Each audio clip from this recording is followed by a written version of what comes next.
lot of stars aligning for the sector, but the big question is it priced in or is there still some value on the table? To answer that question, Parvez Qazi, the Executive Director from Nuvama Institutional Equities, joins us on the show. Parvez, hi, this is Anisha this side. That's exactly the question. My colleague pointed out what are the factors which are working well for the sector, but is it not priced in already, or this kind of move is something which is warranted on the stocks? Hi, good afternoon. I would say large part of the improvement in the housing cycle is already priced in.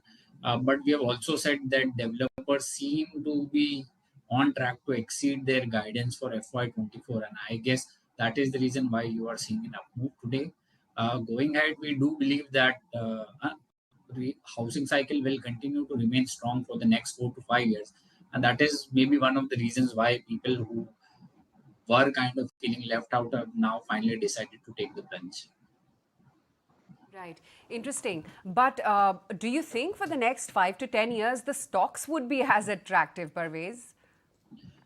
No, we think the stocks are frankly fairly valued. So from a valuation point of view, there is not much scope from a re-rating from these levels.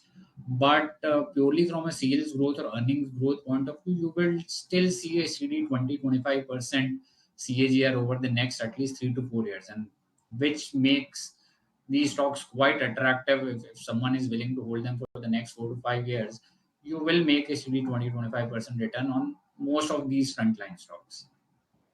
20-25% kind of realistic expectation for the next 4 to 5 years. But which are the top recommendations that come to mind, Parvez? Are you looking at it from a micro market perspective, which city they are present in, or are you looking at whether they are into commercial or luxury versus affordable? What's the best way to look at these stocks right now, and which are your top bets? So you will in fact need to keep both these factors into account. As things stand today, the luxury residential segment is obviously outperforming the mid-income segment. So someone like say DLF, which is a very strong player in the luxury segment, remains our top bet. Also in terms of geographical market, NCR and Bangalore continue to do much better than Mumbai, which is why someone like again say a DLF or a Bangalore-based player like Brigade Enterprises, they will continue to do well going ahead as well. That's about the stocks and the kind of breakup that you have to look at the entire sector as well. But what's your take on the affordable market as well? Because, of course, the government is also doing a lot to push. One would have imagined that at the peak of the interest rate cycle, we'll see some slowdown in the buying of all of these real estate. That doesn't seem to be happening. And even the pricing is very favorable. The inventory is at the lowest level. What are the other trends that you're watching out for, Parvez? So most of these players frankly aren't there in the affordable segment. They are into what we call the mid-income to premium and luxury segments. Now, while there has been some kind of a slowdown in the affordable segment largely because of the higher interest rates, but the mid-income premium and luxury segments continue to do well.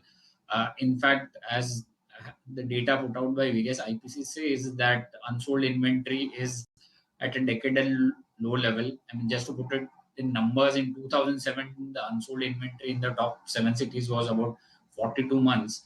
Currently, we are barely at around 17 odd months. And historically, we have seen that whenever unsold inventory falls below a level of 2 years or 24 months, you see price increase. And that is what we have been seeing, that there is a steady price increase across most cities. Going ahead as well, 5 to 7% kind of annual price increase is quite possible in all the major cities.